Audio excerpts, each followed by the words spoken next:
శ్రీవారు వేంచేసిన గర్భాలయానికి ఉన్న తొలి గడప పేరు కులశేఖర పడి. పడి అంటే తమిళంలో గడప అని అర్థం. కులశేఖరుడు కేరళ దేశానికి చెందిన మహారాజు.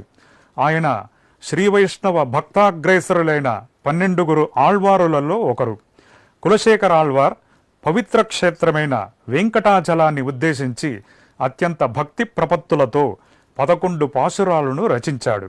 అందులో ఒకానొక పాశురంలో పడియాయ్ కడందు ఉన్ పవళవాయ్ కాన్బేణే అని ఆర్తిగా ఆర్ద్రంగా ఆశిస్తూ ఒక కోరికను కోరాడు.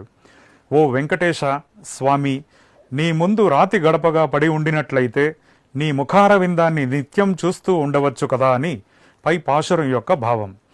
తిరుమల శ్రీవారి సన్నిధిలో రాతిగానైనా పడి ఉంటే చాలునన్న కులశేఖరుని కోరికను తీర్చడానికా అన్నట్లుగా శ్రీ స్వామివారి ముందు ఉన్న ఈ గడప కులశేఖర పడి అనే పేరుతో ప్రసిద్ధి పొందింది.